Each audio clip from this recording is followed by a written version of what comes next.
Purihin ng Diyos, purihin ng ating Panginoon. Paano ka kinakausap o tinatawag ng Diyos?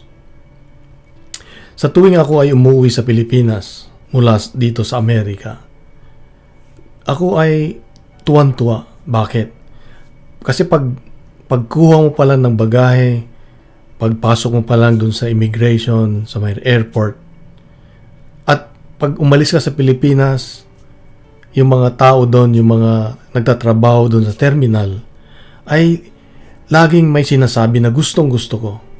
Yung salitang, ingat po, God bless. Ingat po kayo, God bless. Alam nyo, sa tuwing naririnig ko yun ay gumagaan yung aking kalooban. Na para bang may mga tao talaga na ginagamit ng Diyos para iparating sa akin na buhay ang Diyos. Minsan ang Diyos, sabi nga, hindi tumatawag sa cellphone. Tumatawag sa dito, sa ating puso. Kaya wag natin siyang i-ignore. Mapagmatsyag lang tayo, mapag-obserba ba sa mga nakausap natin, nakakasalamuhan natin. Makikita natin na ang Diyos ay gumagalaw. At sa Ebanghelyo ngayon ay tinawag niya yung 12 alagad niya para isugo. At yung mga taong nakakasalamuhan natin, sila yung mga padala ng Diyos sa atin, mga sugo sa atin, na nagpapaalala sa atin na mahal tayo ng Diyos. At ganun din tayo. Tayo rin ay sinusugo ng Diyos. Binigyan niya ng kapangyarihang magpagaling at kapangyarihang tumulong. Kaya nga, meron tayong magagawa. Kunwari, yung gumawa ng kabutihan sa mga hindi natin, lalo na yung mga hindi natin kakilala. Gumawa ng kabutihan lagi kahit sino. Magpatawad, magbigay ng lakas para sa iba.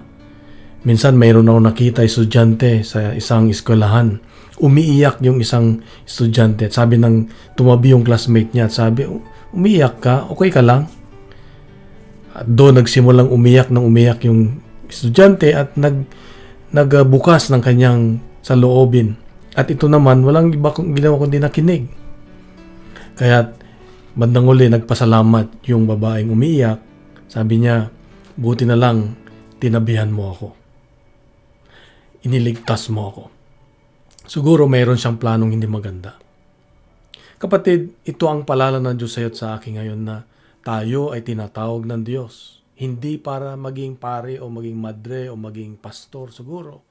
Pero sa ating ordinaryong buhay, unahin natin ang ating pamilya. Di ba?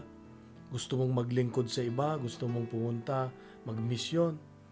Pero yung kapatid mo na merong post sa Facebook, di mo man lang malike, di mo man lang makita yung kanyang saloobin din. Kaya nga, unahin natin na paglingkuran ang ating pamilya, ang ating kapitbahay, ang ating mga kaibigan.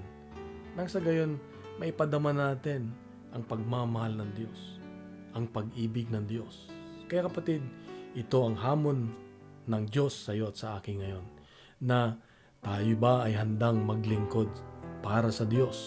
Kapatid, napakasarap maglingkod sa Diyos kung gagawin natin ito dahil mahal natin ang ating Panginoon. Kung nagustuhan po natin ang ating reflection ngayon, ay bahagi natin sa social media. Bahagi natin, baka may mga taong nalulungkot o may pangangailangan at gustong marinig ang boses ng Diyos, ang presensya ng Diyos, ang pagmamahal ng Diyos. Punuin natin ng good news ang social media at gawin nating viral ang salita ng Diyos.